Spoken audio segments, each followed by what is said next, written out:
Good evening, everyone. Thank you all for being out here tonight.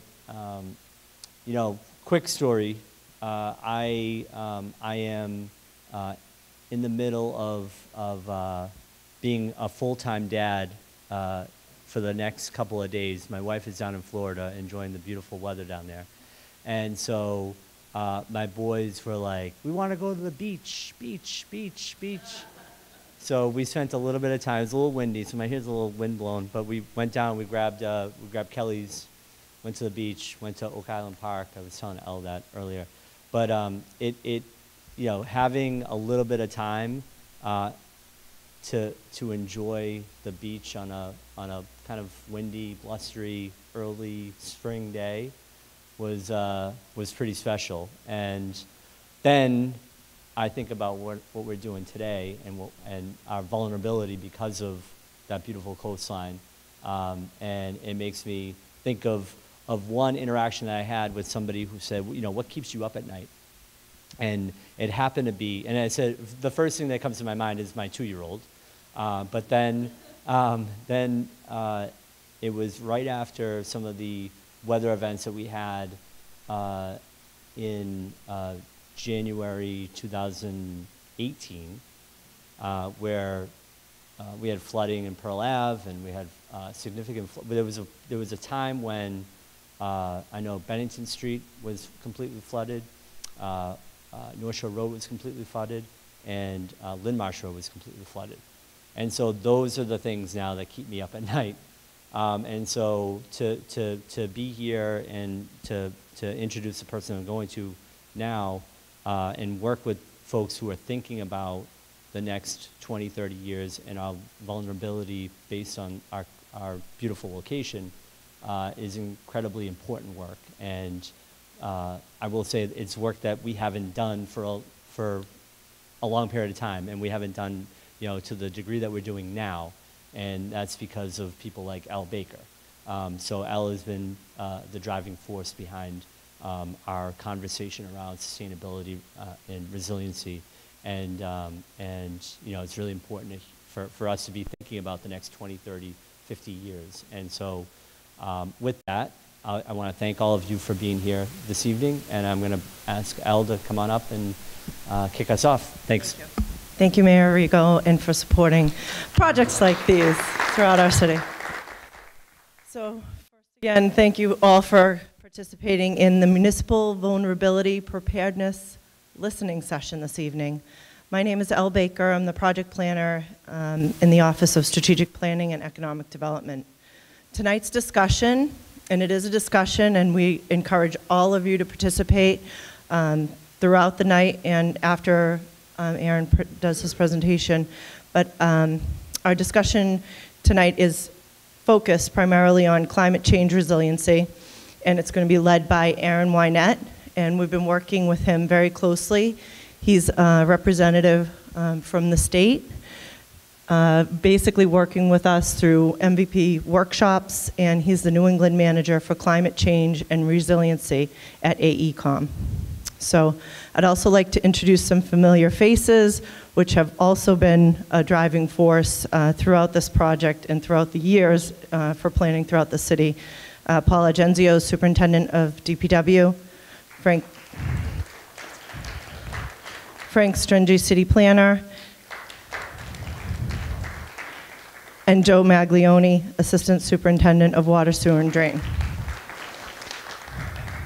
I also want to take a moment and recognize our State Representative, Rosalie Vincent, for her attendance tonight. Thank you. We appreciate your time and your commitment to being here tonight. We know that there are many other places that you could be, so I'll be brief. And again, we've invited you to discuss the preliminary MVP findings. So we've had a few workshops with some core teams. We've had participation of about 60 people throughout that process. And we want to share with you what those findings were and help to engage some conversation moving forward. So with that, thank you, Aaron, for being here, and I'm going to let him lead that presentation. Thank you. So yeah, thanks for the introduction. And I know we're using the microphone. I don't love mics, but this is going to be on the local television stations, so that's why I'm holding this. And if people you know wanted to come and weren't able to make it, they will have a chance to view this, so let them know. So here's just the agenda for this evening. I think the mayor and Elle did a great job just letting you know why we're here, but just I'll frame it a little bit more. Then give a overview of the MVP process that Elle mentioned. And then mostly it's kind of presenting to you what was come up with through the workshop process and have an open dialogue discussion with you all. And then touch on some of the next steps. So again, why are we here? I think people are understanding that things are changing, whether or not we want to agree or disagree on the cause. But storms are happening a little more frequently. They're a little more intense. Case in point, I think these photos were from the March nor'easters of 2018. Some photos that were provided by some residents in the affected areas. Again, the entire city was impacted, but this is just a representative area. The Point of Pines, I mean, showing the sea overtopping the seawall, flooded streets, the cleanup effort afterwards. These are things that the city is living through today. It's not, climate change is happening, and things are going to continue to evolve going forward. So this is something that the city's doing now under the direction of the mayor and the core team that Elle just introduced. The city's really looking at planning and looking ahead and planning for future conditions. So I give the city a lot of credit for doing that and have been privileged to be part of the process. So I'm not going to put you to sleep with a climate science lesson. I'm not a climate scientist, but I just wanted to give you a little bit more of an overview of what we're looking at and what we're facing. Last year around Thanksgiving, the US government put out the 4th National Climate Assessment, Volume 2. It's a very extensive report, a lot of great information out there. I just pulled a few takeaways from it that I wanted to share with you tonight. Just the Earth's climate is now changing faster than at any point in modern civilization. The impacts of climate change are already being felt across our country and here in Revere, as we were just seeing in the last pictures and you guys are living through. And there are efforts to mitigate the causes of climate change, the greenhouse gases, carbon emissions, and also adaptation efforts, how to deal with it.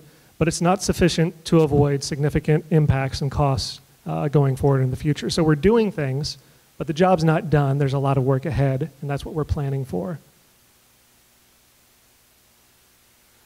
And last year, the state issued some climate projections for the state of Massachusetts. So this is trying to get a little bit more closer to home. What does it mean for a resident in Revere? What are we talking about? What can we expect? These are projections. It's somewhat of a crystal ball, but this is based on a lot of climate modeling. And this is looking at end of the century projections, so 2100. So it seems like a ways off. It is, but just kind of giving you a sense of how things are being projected to change over time. And things that we should start thinking about as we get into working on city projects and investments today. So these projections are available online on the state's Climate Change Clearinghouse. The website is resilientma.org. It's a great site. Encourage you to go there. And it's broken out by 4 basic climate change categories. First one, changes in precipitation. Projections that we're going to see an increase in annual precipitation. But paired with that increased precipitation and more intense events, there's also supposed to be, or projected to be, more consecutive dry days, and also less rain in the summer. So when the rain's falling is going to be changing. So even though we might be getting more rain, we could still have drought. One doesn't go away because of the other. Things are changing. Sea level rise, that's very much probably in the minds of people here, being a coastal community.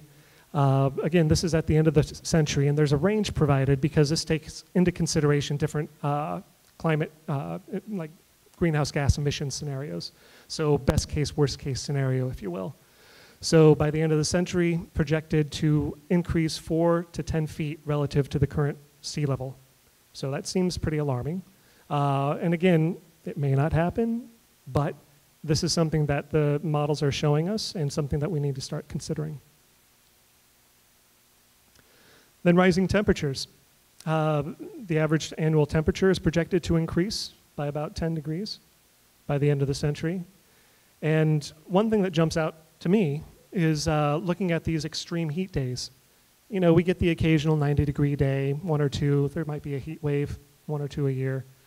By the end of the century, they're looking at up to almost an 800% increase in extreme heat days. That's an additional 62 days of 90-degree heat or greater by the end of the century. So preparing for the heat, thinking about vulnerable populations, public health issues. And then extreme weather. There's no specific numbers to assign to this, but basically trends are showing, and we are experiencing an increase in frequency and magnitude of extreme weather events, such as the nor'easters, hurricanes that other areas of the country are experiencing, and tornadoes. So what is the state doing about it, and what is Revere going to be able to do about it? Well, a couple years ago, the state launched what's called the Municipal Vulnerability Preparedness Program, or the MVP program. This program is designed to increase resilience to natural hazards and climate change, and how it's going to be expected to change or make some of those hazards worse. And it provides support in the form of technical support and financial support in the form of grants to help communities begin the resilience planning and also implement some projects to face it. And then communities receive what's called an MVP designation, or becoming an MVP community, and that opens the doors for additional funding opportunities to implement priority actions that come out of the planning process. So the state's definitely put in place a great program. It's offered through the Executive Office of Energy and Environmental Affairs, and it's being funded pretty well. It's very much on Governor Baker's radar and a big emphasis of his administration. So it's very encouraging what the state's doing. And it's been a very well-received program.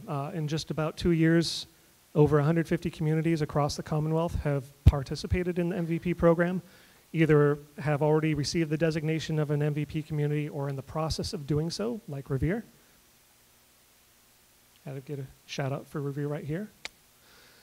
And really tonight, we wanted to share with you a little bit more detail of what MVP means for Revere. What has the city been doing? How are we looking ahead and planning for this? So last year, the city applied for and received one of the MVP planning grants. And shortly thereafter, the core team that Elle introduced was put together that really was there to guide the process. And my company, AECOM, was engaged as the state-certified MVP provider to help facilitate work with the city to implement this community resilience building workshop framework. It was driven by a couple workshops that I'll talk about that the state asked communities to follow. And I thought it was a pretty good process and a lot of good feedback over the course of the effort.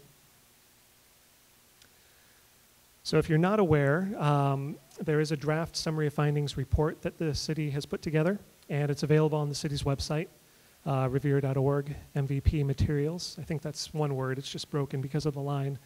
There's 3 hard copies of the draft report right by that post there as you came in. If you want to grab it, look through it as I talk, you're welcome to do so or afterwards. But I encourage you to look at it. And now we're just going to spend some time to walk through the process that was implemented and what we've been doing. So as I mentioned, this is really revolving around this workshop process. It's community-driven process. 2 workshops were held in January. The first workshop, as identified here on the slide, we worked to identify some of those key natural hazards that Revere is concerned about and what really makes sense for Revere to focus on going forward. We also looked at identifying existing and future strengths. You know, there's some things in place that help with the resilience of the city today, and then also vulnerabilities. What are some concerns or challenges that the city's facing? Then we came back and kind of picked up where we left off after the first workshop, and then identified actions to address those concerns that were identified and prioritized those. And for the workshop, we took a pretty neat approach, I think. Instead of just having people show up and just sit down at a table and kind of work without much direction, we really kind of looked at this in a way to understand where are the areas of the city that have historically had problems. Where do we have some local experts that really know some of the local issues and can contribute to this dialogue? And so we broke the breakout groups into some geographic areas of the city, 5, in the nice rainbow colors here, although my son pointed out I'm missing purple. So, but we only had 5 zones to work with. But starting at the bottom, working up, we had Beachmont, Sales Creek, Oak Island, Revere Beach, West and North Revere, and the Point of Pines and Riverside. So this was a citywide effort, but we did kind of zero in on these areas to help focus the conversation and to lift out some details that may have otherwise not come to light during the discussions. And these are just some photos of us hard at work during the workshops. We utilize a variety of information, some base maps showing critical facilities in the city, existing floodplains, some projected conditions for sea level rise. This all kind of fed into the discussion. And this looks a little busy, but I wanted to include it, and you don't have to read it. But this is just a good representation of all the work that went into these workshops. This is a product of one of the groups. There were 5 of them. And each group was charged with coming up and populating this risk matrix. So first you kind of identified those priority hazards. Then you said, okay, what's at risk to those hazards? Identified those, and then is it a vulnerability? Is it a strength? And then what can we do to either further strengthen it or address the vulnerability? So I mean, a lot of thought and effort went into it. So I give props to everyone who participated in the process. And again, just walking through the process that the groups were asked to go through, 14 natural hazards were presented for consideration, and these align with the state's hazard mitigation and climate adaptation plan that was put out last year. So just to run through them quickly, inland flooding, tsunami, severe winter storm, drought, average extreme temperatures, tornadoes, and here are the rest of them, landslide, wildfires, other severe weather, coastal flooding, invasive species, earthquakes, coastal erosion, and hurricanes and tropical storms. This is kind of this, you know, what we could choose from, what the state's facing, but then we were looking at what's most important to Revere. You know, what is the city facing now and expected to face extreme continuing challenges going forward. So the groups collectively came up with these top 4 priority hazards. And I think they'll resonate with most of the people here in the room. Coastal flooding, inland flooding, severe winter storms, this is like the nor'easters that we were talking about, and extreme temperatures, looking at those heat waves. So after we kind of landed on those top priority hazards, then these groups were tasked with identifying assets or features for 3 different categories. The first one is infrastructural, then there's societal and environmental. And the idea was to try to identify some of these really important things that the city has that are either strengths that are helping with the resilience that the city has right now, or vulnerabilities, things that are at risk to these hazards that were identified. I won't go into all of them here, but infrastructure, it's basically the buildings, roads, some physical structures, seawalls, revetments, roadways. Some were identified as vulnerabilities, some were strengths, some were identified as both, at risk to hazards, but also providing a good function right now.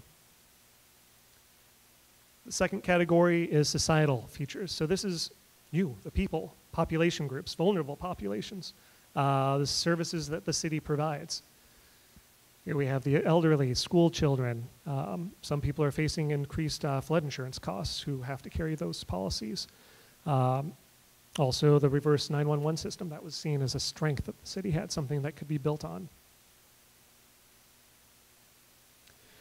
And then the third group, environmental features. These are the natural resources. These are critical and often the first line of defense for some of these natural hazards that we're talking about. And Revere, the mayor was talking about being out on the beach. I mean, there's some really great resources that the city has. Saltwater marshes, the beaches and dunes, both vulnerable to these hazards, but also a strength. They are the first line of defense, and we need to be taking care of them. So we kind of looked at everything that came up through the groups and came up with some general concerns or challenges for those 3 categories, and those are presented here on the slide. So the first, for infrastructural, we're talking about those critical infrastructure features. Some limitations, you know, the sizes of the storm drains. They may not be sufficient for current rainfall events. We're getting much more extreme downbursts of precipitation. They may not be able to carry the future rainfall events. the tide gates, seawalls. Societal emergency preparedness, really important to map out the evacuation plan, communicate that to people, making sure that we target the entire population of Revere.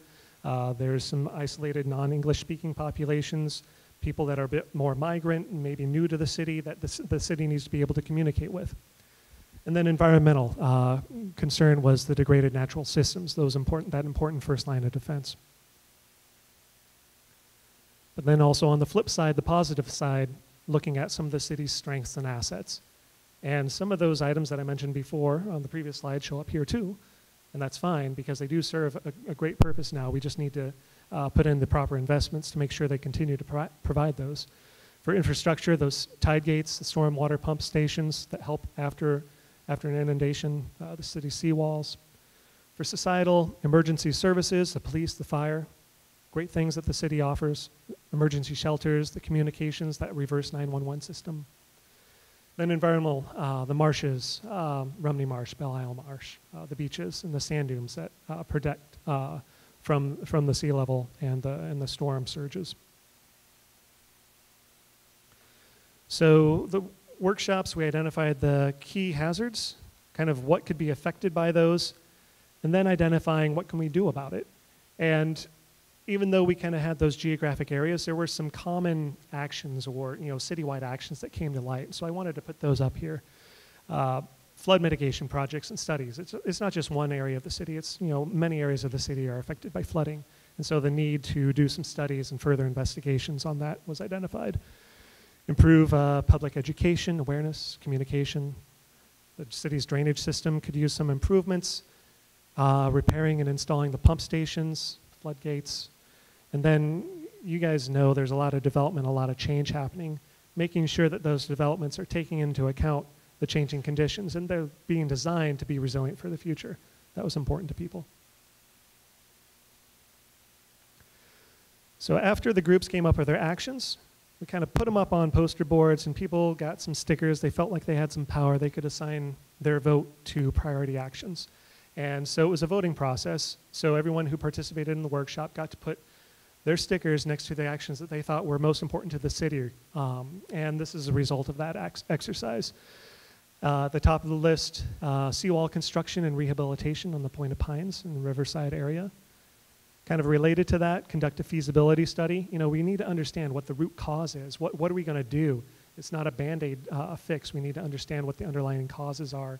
There might be multiple solutions. Reconstruct the seawall to mitigate flooding in the Beachmont area. Dredge and maintain Town Line Brook. Kind of work on that communication between the city and the state. Understand the funding opportunities like MVP, which the city has stepped up and taken advantage of. There's more opportunities, kind of getting positioned for that. And then working with the communication issues. And working with the development community. And I know the city is in conversations with a lot of the developers here, Suffolk Downs, other smaller developments that are going on in the city. And then looking at some permitting process. They nourish the beach in Revere Beach. That sand over time has migrated north toward the Point of Pines, come over and kind of filled up the channel by the yacht club over there. So there's kind of a have and have-nots, and looking at trying to redistribute that. Maybe that's a possibility. And then for the summary of findings report, we try to categorize those actions to help with the planning process and implementation process going forward. So we came up with 4 general buckets, categories for these actions. First one, planning.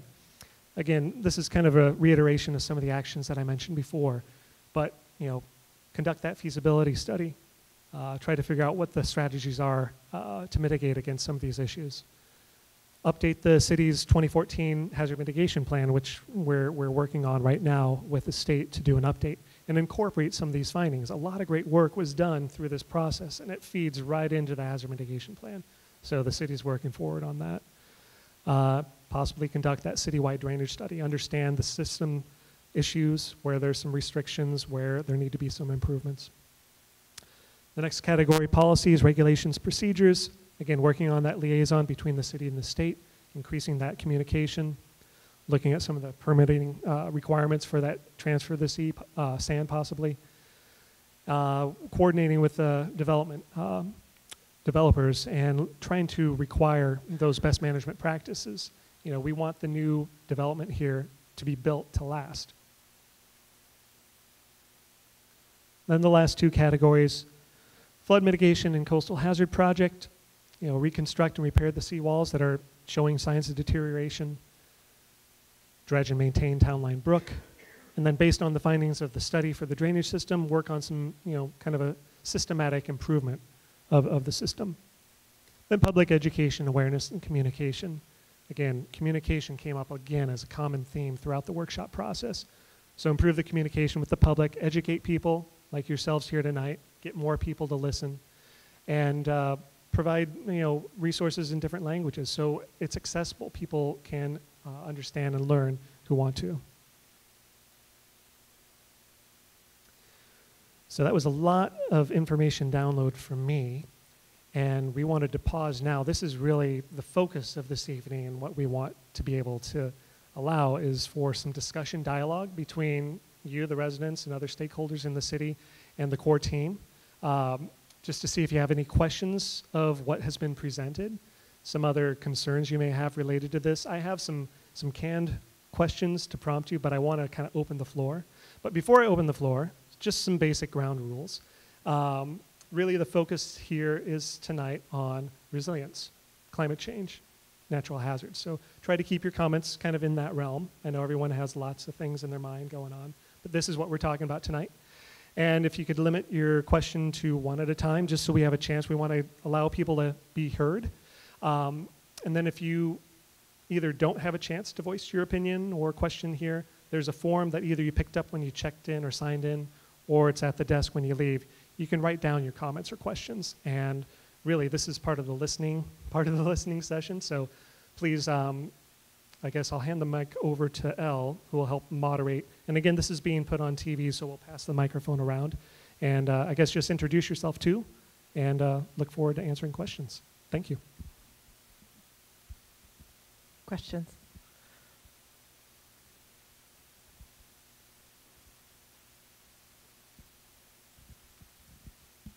Thank you. Hi, Aaron. I'm Bob O'Brien. I'm Director of Economic Development for the city. Many of the infrastructure changes that you outlined there are obviously costly. Does MVP designation for a municipality give us any special preference for state or federal funding to finance some of those improvements? Great question, and the answer is yes. So after we complete the planning grant, which is pretty soon, this is kind of the last check mark, and then we'll finalize the report, submit it to the state, and then the city will receive MVP designation. So directly related to that is there's an MVP action grant. There's currently an open request for responses right now that the state's offering funding through, and I think it's funded for $10 million this year. So again, some of these projects ultimately are going to be multi-million-dollar, but some of the next steps are studies and getting a better handle on what the improvements really need to be. So that's definitely within the realm of possibility of getting the funding for that. I think the awards are up to $1 million for specific projects for this round. And you know, like I said, the state's really behind it, and I think they're going to be infusing more and more funds for this. There's also other grant programs like CZM's Coastal Resilience Grant Program, and the state's trying to align different programs so communities that have the MVP designation kind of get that checkbox, whether it's SRF funding or other programs. They're trying to make it kind of across sectors, so you get that extra point for being an MVP community. So. Thank you, Bob. Thank you, Aaron. I'd like to open it up to anyone else that has any questions, comments. Ed DeVoe? Ed DeVoe. One of the comments that I have is relative to the planning part. You know, so when you look at the resiliency, there's two parts to, you know, the projects that you can undertake, brick and mortar, rebuilding seawalls, and then there's the planning and preparedness of not only the residents but the businesses. One of the things I didn't hear much in there, you know, that probably needs to be added to that is the resiliency and preparedness for businesses within the city. We talked at the vulnerability assessment meetings about more awareness for residents, maybe a booklet or something like that to make residents more aware of what exists, how they can respond to and things. But we also need to think about and plan for the businesses that exist within the city. Thank you. Very good point. It did come up in discussion with the workshops. And one thing just to clarify, and I don't think I did when I was up there, I was showing kind of what kind of filtered up to the top as priority actions. In the draft summary of findings report, you'll see the complete universe of actions and issues that were identified, so it documents the process.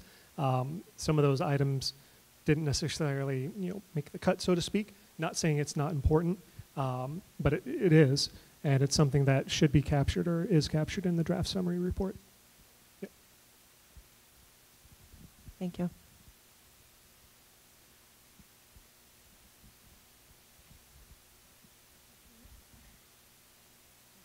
Hello, my name is Melissa Francie, and I'm a resident here. My question is, what action will the MVP program take on salt marshes? Since you said that they're both in a vulnerability strain, shouldn't we take action to restore them, not just to deal with climate change, but in general with the ecosystem service that they provide?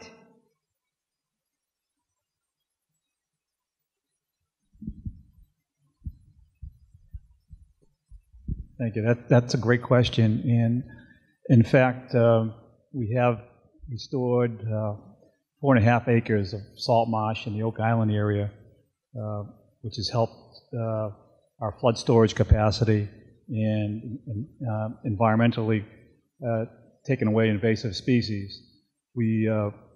That's the first phase of a larger project that's going to encompass another 7 acres, which is south of the Eastern County Ditch. I don't know if you're familiar with North Shore Road between the B&M Railroad tracks and North Shore Road. Well, the Eastern County Ditch runs right through the center of that area. We restored the area north of the ditch and to the Oak Island area. And the next project, next phase, is to restore another 7 acres in the south. And there are a number of areas that were historical salt marshes that have been depreciated because of invasive species, and they are a significant environmental resource for flood protection. And we have identified where those areas are, and as as we get more funds in, we'll continue that restoration effort in these other areas. Thank you. Other questions?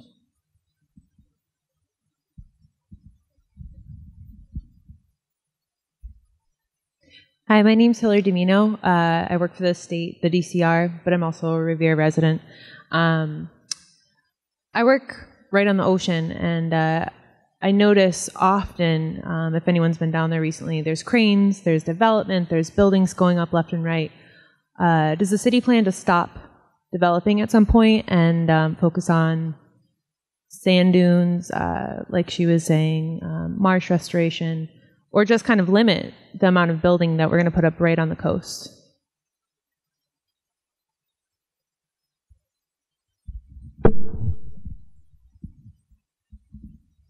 Good question. So I think at a certain point we're going to have to kind of figure out what we're doing in terms of development, and that's part of what we're talking about with the master plan.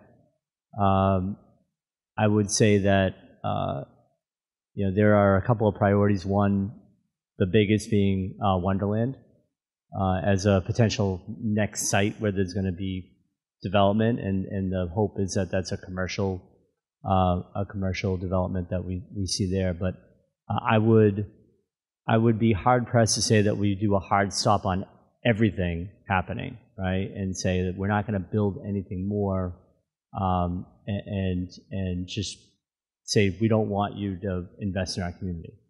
And I don't think that's what you're kind of saying, right? But in terms of the interest that we've gotten from folks who are looking to invest in the community has been around RT stations for good reason, and around the beach for good reason. So there is a lot happening. I think it's been kind of planned for a long time, and it's kind of the fruition. And some of the folks that are in this room can tell you about the last 30 years of ups and downs that they've seen, and the promises that some developers have made about development happening, and then the bottom falls out and nothing happens, and we have vacant land. So we want to attract people. We want to make sure they're investing in our community. But it's a good point taken about the waterfront, and we are talking about resiliency in the next 50, 100 years. We have had, and Bob O'Brien, our economic development director, has had very upfront and blunt conversations with the folks who are interested in the city and investing in the city, saying, you have to be thinking about this kind of stuff. And that hasn't happened, in the past. I think Bob may want to add a few things. It is indeed a good question, but I would just make the point that preserving our natural habitat and encouraging responsible development are not mutually exclusive options. And in fact, if you look at the development planning for Suffolk Downs, for example, environmental planning and climate resiliency has been fundamental to that process. And they also have the advantage there of starting with somewhat of a clean slate in terms of pre-existing infrastructure. So we're seeing in Revere some of the most progressive and forward-thinking climate responsive development going on. I would also point to some of the most obvious development in Waterfront Square, for example. All of those developments are being done with resiliency in mind. And the fact is, and we've had this discussion at DEP just very recently, there is more permeable space now as a result of those developments than there were before, when they were 10 acres of paved parking lots which just discharged water directly into the system. So responsible development can actually improve the natural habitat, and I think that is what is happening, and that certainly is our goal. Thank you. Going back to it, and some of the discussion has been about like sand dunes on the beach, and obviously I think when you look at particularly the waterfront development, it seems to me that there are some planning and mitigation efforts that need to take place along Revere Beach, which is not Revere. It's like DCR. And there are other things like that that are going to require state involvement in doing some of these mitigation efforts. So when we look at the MVP planning, of course, we're all focusing on, to some extent, Revere. Where does the state come in to helping Revere become more resilient?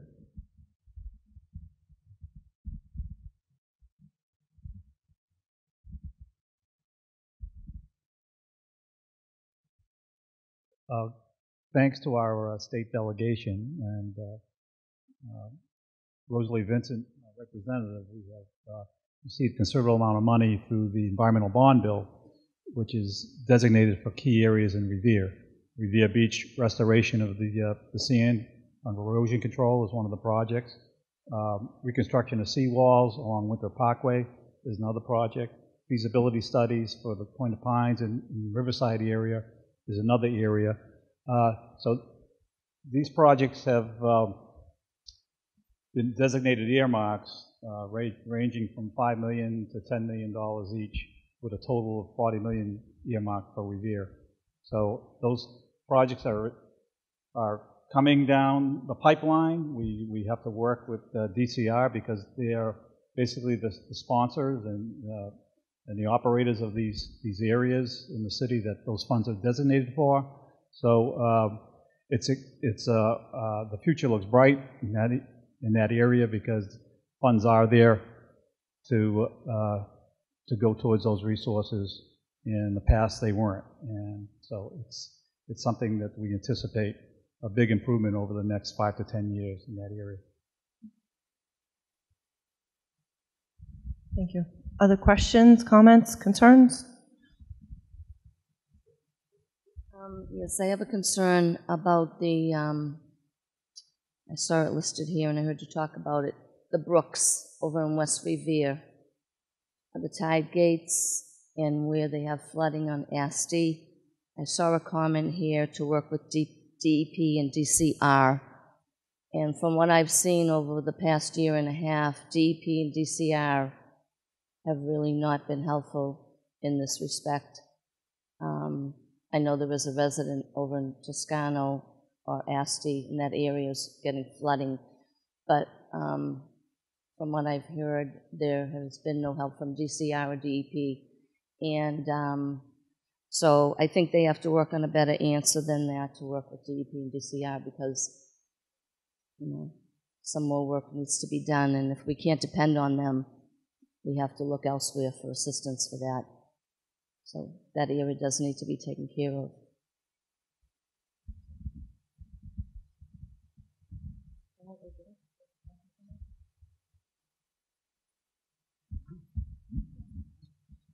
We have met, excuse me, we have met down there just this past summer with the state, DCR, and they've all promised that they're going to try to get together and try to work this out. It's going to be a mass undertaking to clean out that box culvert.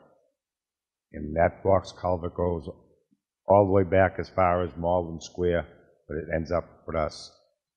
In the past, they haven't been as out forward through Rosalie Vincent and a few other people. We had a large meeting down there, and some things have started to happen. We've been in there ourselves, cleaning it out. We're there as much as we can. We station people there during heavy storms.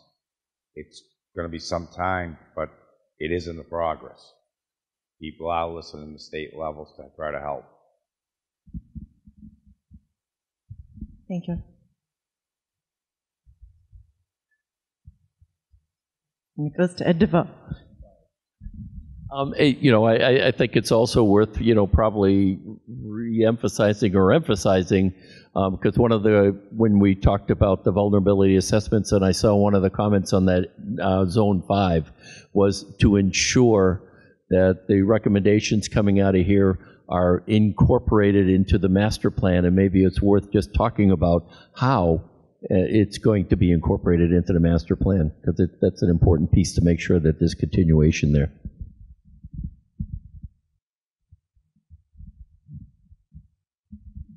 Bob O'Brien again. I'd just like to make one other point with regard to Ed's emphasis about the importance of collaboration with the state. It is not restricted to DCR. Obviously, the beach and the reservation are the most obvious, but we have major transit facilities that are owned by the MBTA, which are very vulnerable to flooding, and virtually all our major regional highways, including all of the ones that the mayor named as flooded in that storm, are owned by the Commonwealth DOT or DCR. So it's an interjurisdictional collaboration issue that is to some extent, but to some limited extent, within the purview of the city, but clearly requires cooperation from all concerned.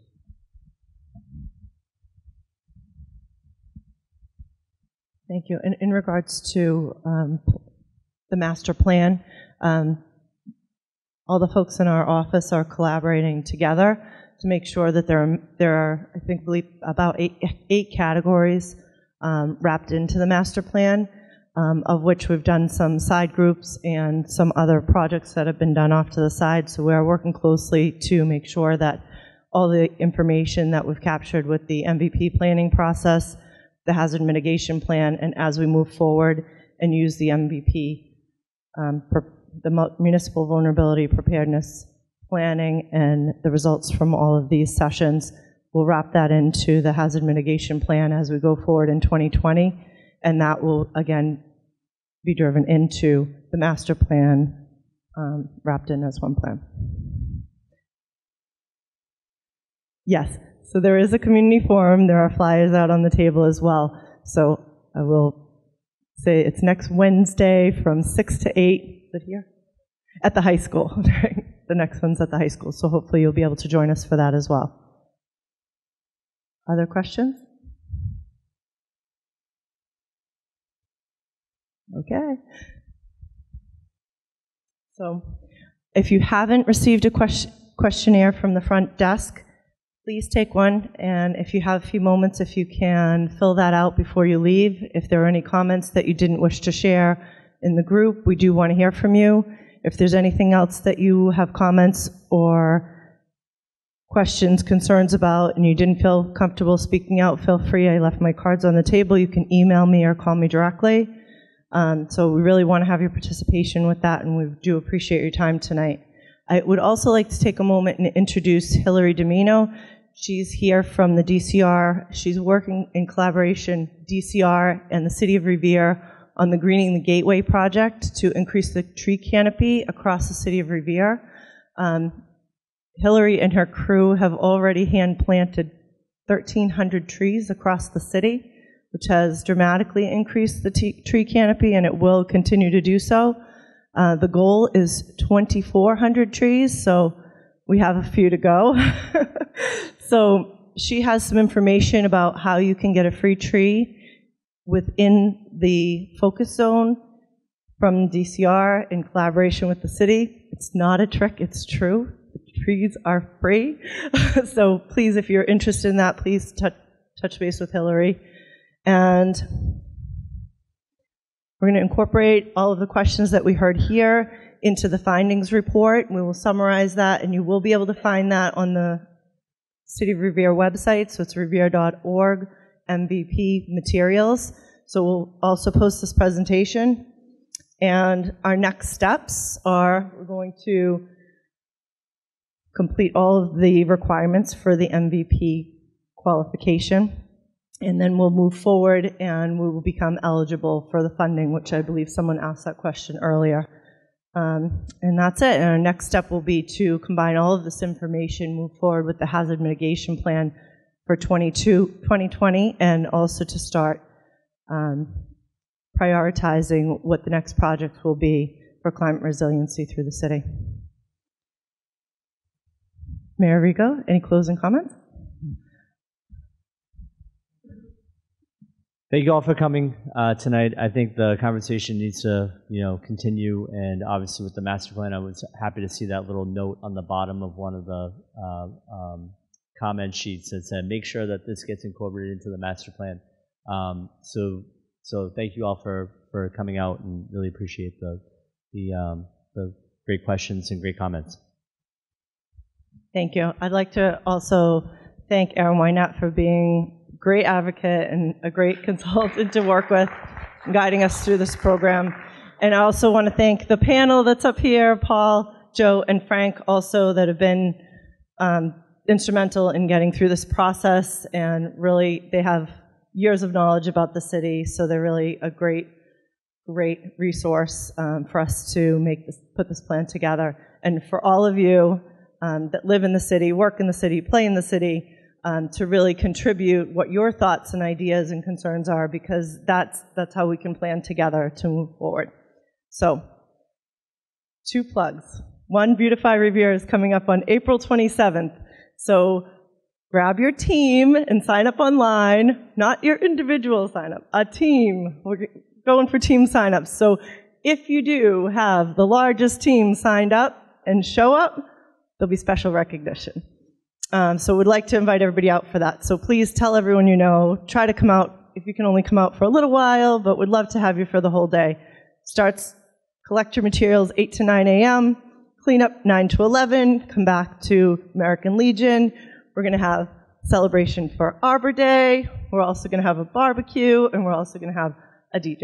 So it'll be a lot of fun, a great chance to meet people you don't know and get out and make a difference in the place that we live. So thank you all for being here. Don't forget to come to the meeting next Wednesday and Beautify Revere on the 27th. Have a great night.